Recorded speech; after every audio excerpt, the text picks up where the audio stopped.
Somehow, in all of this, someone I value as a friend and mentor, Roger Stone is also injected into this thing. He's not been indicted. We don't know if he's a subject, a target, or whatever he is.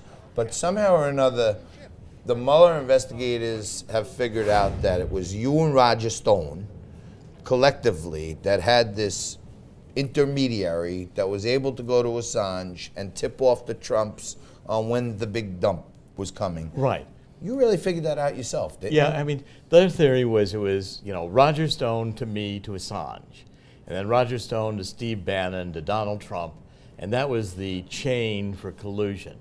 The problem was I never knew, it had no contact with Assange or anybody as an intermediary.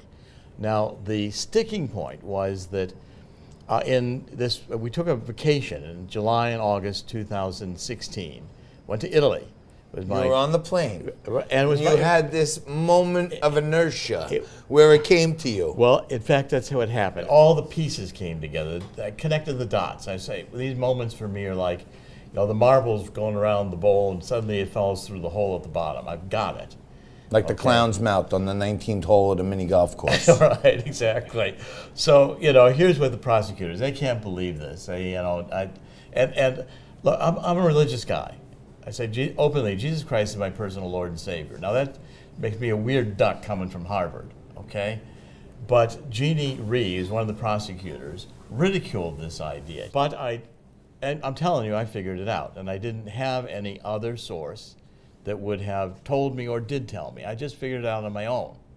And it really wasn't all that hard. So when you sent Roger an email saying, friend in embassy, may do another drop, possibly Podesta, that was your own suppositions from your mind. You're an investigative journalist. You're a doctorate from Harvard. You put the pieces together as a astute political watcher and basically made a projection. Yes, and see, I also said in that email, I said, word is. So I'm trying to make it sound like I've got sources. You got some inside Well, scoop. this goes way back. So you were like, and listen, Roger Stone's my friend. Right, sure. And I've known him. He's one of my political mentors. You know what I mean? He says, one man's dirty trick is another man's public recourse, right? I think Roger Stone is, a political icon or enigma or whatever, certainly infamous, right? But Roger has said himself that he's a master of exaggeration. If I had talked to Assange, I would have told Roger, I've talked to Assange, and here's what he says. So do you think you have some special, witch powers or some sixth sense that you just figured things out that no one else can without any material evidence? I think it's a combination. My father was an investigative journalist. I've had really good training all my life from, and even when I was in the university as an undergraduate and graduate student, I did contract work with a lot of the intelligence agencies. I worked with civil violence research centers at both Case Western Reserve and Brandeis. I've had great training. But you don't think you have some other energy, some premonition or some feeling that you said you figured things out in kindergarten that no one else knew when they came right. So do you have have some special sixth sense? John, I don't attribute to any psychic powers or anything of that. I'm not trying to give you a tinfoil hat. I'm saying, but I think certain people have. I have the ability to. I'm good at this kind of solving a complex puzzle and figuring it out. When you were a kid, were you good at the Rubik's Cube? Oh, I was always good at that. That was easy. Yeah, okay. There was nothing to it. But the point is, when I figured this out, I was certain I was right. Okay, now here's how I figured it out. The Democrats, I had a source who told me how the Democrats put together all of their computer systems. This source, it gave me like 1,000 pages, and they were enormously right. Now I figured out who she was and called up her ex-husband, who was an NSA guy, and she said, well, she's... Can you name any of these people? No, I like to keep her private. Okay. But the special counselor know who she is. I got to ask these questions. I'm not an esteemed investigative journalist like you, but I still I like your questions. They're good questions. I'm enjoying this, yeah. Okay? So I basically, with this, her husband said she's nuts. I said, she might be nuts, but she's got good information. Okay? So I knew when you're trying to solve a cybercrime, You got to say what was stolen and what computer did that come out of. Okay, now on the 22nd of July, 2016, when Assange drops 40,000 emails on Debbie Wasserman Schultz, I do the very boring exercise of looking at whose emails they were and what server they went through. Well, they were going through the Democratic National Party email server. And the officials were all involved in Hillary Clinton's campaign, but I said, John Podesta's emails are missing. Now, whoever okay. got into that server had to see John Podesta's emails. And they cleaned those out. That's why I they know were if I was in there, I'd have taken John Podesta's first. in a minute. Right. That's what I was minute, in a New York minute. And since in a New York minute, since they weren't there, I figured that Assange was doing what I would have done. That's the mother load. You save it for October with the October surprise. And I figured this out, and I was sure I was right. I didn't have any other source that told me, and I just happened to be exactly right. So you guessed at it, you exaggerated it a little to Yeah, Roger. I did. You give Roger a half an exaggeration, it could turn into 4 exaggerations. Yeah. I reached out to Roger and said, I'm having Dr. Corsi on. Anything, you think is intelligent that I can ask him. He made some allegations that the federal prosecutors were badgering you so hard that he suggested that they took you out for drinks. Who took me out for drinks? The prosecutors. The prosecutors never took me out for drinks. They didn't. That never happened. Okay, he That said, never ask them happened. if they. I mean, I had a few drinks on my own to try to recover from these right, guys. but the feds never took you out for a few drinks. No, to the try feds to never took me out. loosen you up. That never Okay, happened. Well, okay, That so never- you and Roger are not in the greatest. No, place no. then. First of all, I've got great respect for Roger, and Roger has his perceptions of what happened, and he's 100% in charge of his perceptions. They may differ from mine. That doesn't surprise me. I'm in charge of my perceptions, and my perceptions may be right or wrong. I don't know. haven't seen a thing he's said about you that was negative. Yeah. Personally, I'm watching this stuff objectively, and I feel like you two guys are wholly believable that, hey, we're both, two kind of exaggerators that want to get in the game and, get as much information as we can. But it's almost like that's what foils the feds, right? Well, because they think they're so smart. We got them. And they have, the feds had a preconceived theory. They had their theory. Their theory was going to be real simple.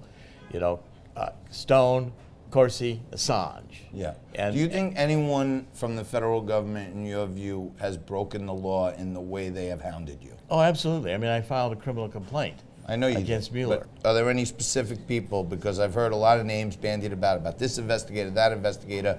I've heard people say they're using mafia tactics and they're using strong arm tactics. In your view, your doctorate, you've been around. Has anyone broken the law in their pursuit of you? Well, I think the 3 investigators were Jeannie Rhee, who had done legal work for Hillary Clinton's emails and the Clinton Foundation. Right. There was Aaron Zelinsky, who was a prosecutor under Rosenstein. Yep. And also Andrew Goldstein, who was head of the corruption division for Pret Bahara in Southern District of New York. Now, they're all solid Democrats. But there's one on this point about the lying. I did write a memo for Roger Stone on John Podesta and Hillary Clinton in Russia. Hillary Clinton and John Podesta made millions of dollars selling U.S. military technology Uranium to Russia. One. All of those. Yep. Okay, and in my mind, I was helping Roger reposition his tweet where he, instead of saying Podesta's going to be in the barrel because it was because of this. I posted a tweet that said, "The Podesta's time in the barrel will come." I meant that public scrutiny of the Podesta's Russian business interests, as I had been briefed about by Jerry Corsi, would be in the media. Now Jerry Corsi has been browbeat into claiming that that was some kind of a cover story. Now, I knew that was not true. I knew it was creating another explanation, which is common in politics.